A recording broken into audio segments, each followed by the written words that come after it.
कांग्रेस की प्रदेश स्तरीय संविधान बचाओ रैली की शुरुआत Janjgir Champa major Dhyanchand hockey ground से हुई। शुरुआत रैली के प्रमुख मुद्दे ये है कि संघर्षरता में बैठे लोगों के खिलाफ नहीं है, बल्कि संविधान को कमजोर करने वाली सोच के खिलाफ है। उन्होंने कहा कि कांग्रेस केवल राजनीतिक लड़ाई नहीं लड़ रही, बल्कि वो उस संविधान की रक्षा के लिए खड़ी है जो गरीबों, दलितों, आदिवासियों, अल्पसंख्यकों और महिलाओं को अधिकार देता है। संविधान हर नागरिक को बोलने, रहने और चुनाव लड़ने का अधिकार देती है, लेकिन आज हर अधिकार पर हमला हो रहा है।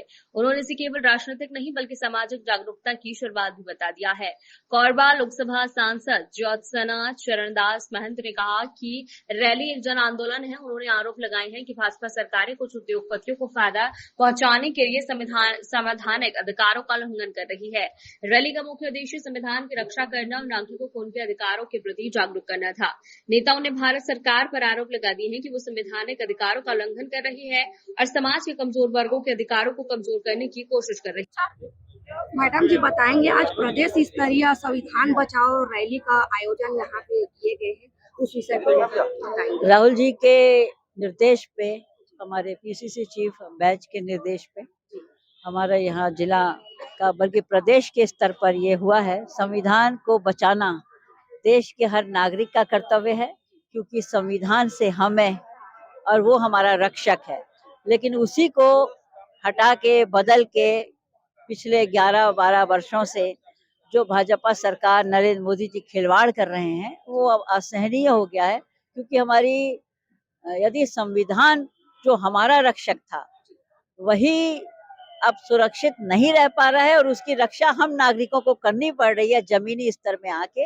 ये बहुत दुखद बात है, क्योंकि संविधान से हम है, संविधान से भारत है और भारत का हर नागरिक, बसने वाला हर नागरिक की रक्षा संविधान करता है। इसके लिए हम लोग संविधान के बचाव में ये आयोजन किए। महिलाओं पर अत्याचार, छोटे छोटे बच्चों के ऊपर में भी इतने कानून जब से छत्तीसगढ़ सरकार बनी है तब से ये छत्तीसगढ़ नहीं रह गया है, अपराध गढ़ बन गया है। और निरंतर प्रतिदिन महिलाओं से, चाहे वो 6 महीने 8 महीने की बच्ची से लेकर 60 साल की महिला तक, कोई सुरक्षित नहीं है इस अंचल में।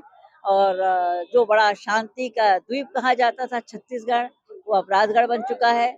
और देखा जाए तो कानून व्यवस्था लचर है, लॉ एंड ऑर्डर फेल है।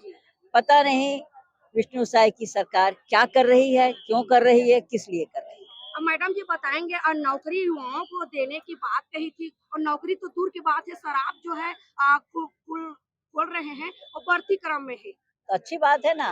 वो क्या है, नशा फैला रहे हैं और पैसा कम कर रहे हैं। हर जगह मनरेगा का पैसा कम कर दिया।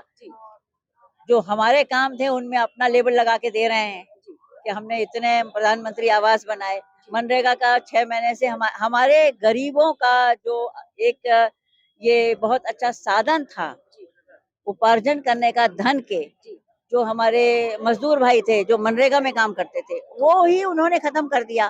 तो देखा जाए कि जो महंगाई है उसे तो खत्म ना करके वो मजदूरों को और धन को खत्म कर रहे हैं, बेरोजगार कर रहे हैं, शराब को नशे में डुबा के उनको स्तरहीन कर रहे हैं, ताकि वो पलायन करें, बाहर जाए किसी मजदूरी करने।